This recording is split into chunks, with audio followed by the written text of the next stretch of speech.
Galileo and his telescope, Benjamin Franklin with his key and a kite, Isaac Newton and a falling apple. While these men and their methods of discovery are recounted and remembered, most of our great scientific discoveries are found using a tried-and-true technique that is rarely celebrated. But today, we'll be singing its praises. The approach is simple, yet oh so effective. Pouring things into other things, and writing things down.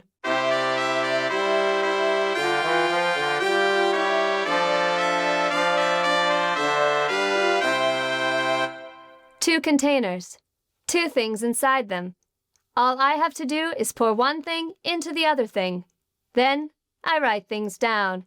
Seems easy, doesn't it? Tell that to the great scholars and researchers who dedicated years of their lives to this practice in order to find the simplest forms of matter, the elements.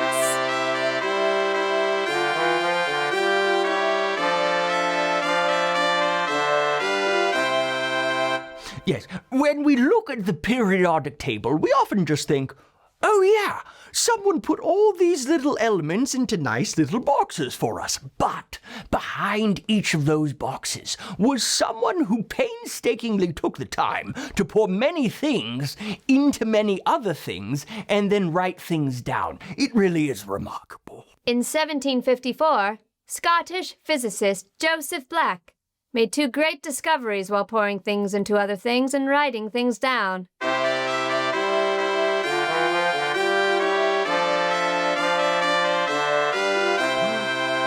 Incredible!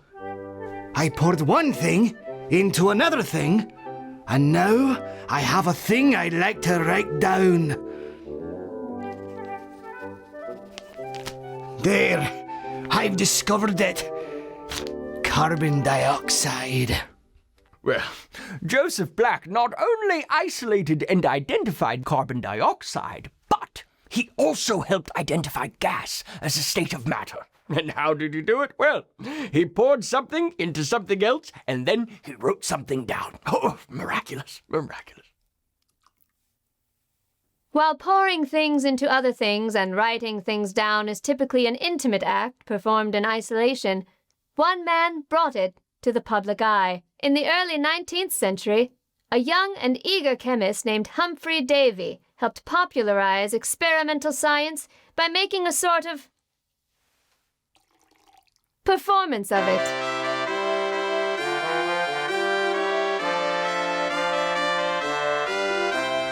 I'll admit, I feel a rush when I look into a sea of friendly and eager faces waiting for me to pour one thing into another. It's quite exhilarating. Davyy was young and extremely and wildly attractive, and by pouring things into other things in front of an audience, well, he helped spark a curiosity amongst the public, including women, though at the time it was considered improper for them to pour things into other things and write things down for science. Well, people of all genders and backgrounds came in droves to see this insanely beautiful man pour one thing into another thing. Joseph Black's curiosity and Humphrey Davy's charm helped fill several more spots on the periodic table of elements through pouring things into other things and writing things down, but it was the sheer determination of one scientist's pouring of things that changed the world forever. It was Marie Curie who really took pouring things into other things and writing things down to another level. An atomic level, I might say. Is that uncouth? Is it? Can I get an answer? Taking a closer look at this thing, I can tell there's a hidden thing inside it. A thing we've yet to discover. And I'm going to find it. I just need to pour a lot of things into other things and then write things down. Madame Curie knew there was a thing in the thing she was pouring into other things, and she was even able to see a sneak peek of the thing through spectroscopy. You know, the studying of light spectra of the thing. But that wasn't enough. She was going to have to isolate the thing, and the best way to do that was by pouring tons of one thing into other things. In 1898, after 4 long years of one thing being poured into other things, Marie Curie was able to use 10 tons of one thing to isolate 1/10 of a gram of another thing. A new thing. The thing? Radium. Marie Curie had a lot going against her. She was a woman, so a lot of men were like, hey, she can't pour things into other things and write things down. Women don't know how.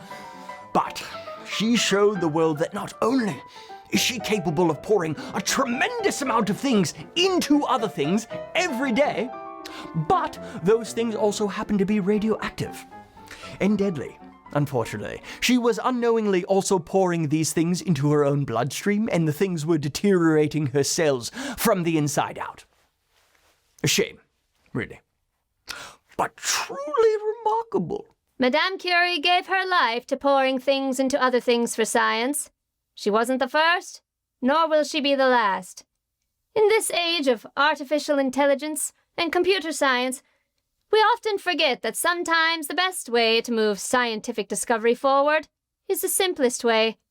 Taking one thing, holding it over another thing, and just letting it pour. The next big discovery is just waiting to be written down.